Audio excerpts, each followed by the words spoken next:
Did you hear about the moonshiner who thought his product was out of this world? It's because he used a little moon in every shine.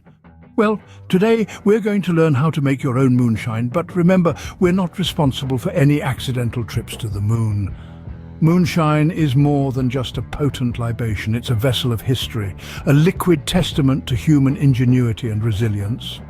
Born in the backwoods and hidden valleys, away from the prying eyes of tacksmen, moonshine has been a rebel's drink, a poor man's solace, and a connoisseur's delight. So, what is moonshine? Simply put, it's an unaged whiskey, a raw, fiery spirit that packs a punch as powerful as a rocket's thrust. Now, if you're wondering how to concoct this celestial brew, it's quite simple. All you need are 4 humble ingredients: cornmeal, sugar, water, and yeast. Yes, that's right, just 4. But don't be fooled by its simplicity. These ingredients, when mixed in the right proportions and under the right conditions, can create a drink that's truly stellar. Cornmeal is the backbone of moonshine. It gives body and character to our drink. Sugar, on the other hand, is the sweet whisper that balances the robustness of the cornmeal. Water, the universal solvent, plays its part by bringing these two together. And yeast? Well, yeast is the magical microbe that transforms our humble mix into an intoxicating elixir. But there's a 5th ingredient that's not listed here, and it's perhaps the most important one: patience. Yes, patience. Making moonshine is like waiting for a full moon. It seems to take forever, but it's worth it when it finally happens. You might even say that the waiting is part of the fun. After all, anticipation is half the pleasure, isn't it?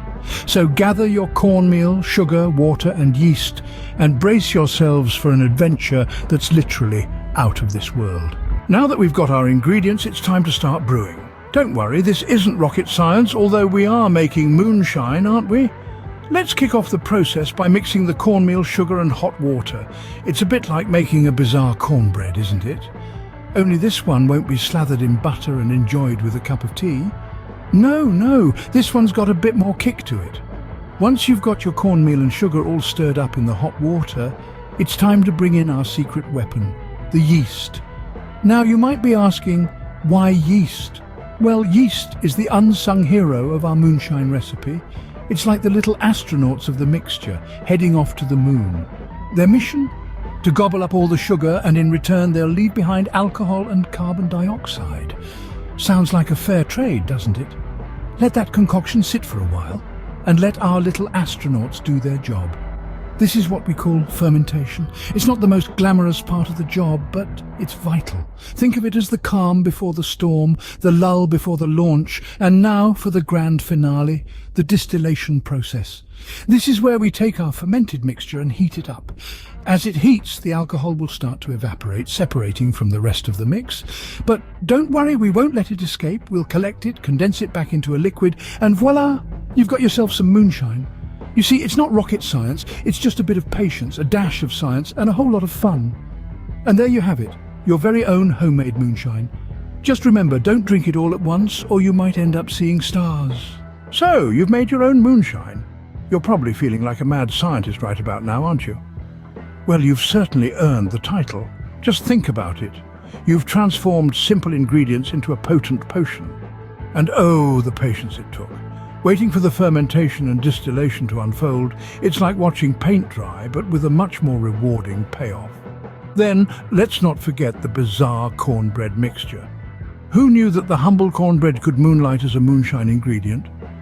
It's like a culinary plot twist no one saw coming. And of course the yeast astronauts, the tiny creatures that journeyed into the sugar-water abyss, converting it into the alcohol that gives moonshine its kick. It's almost poetic, isn't it? And remember, the next time someone asks you what you're doing with all that cornmeal and sugar, just tell them you're planning a trip to the moon.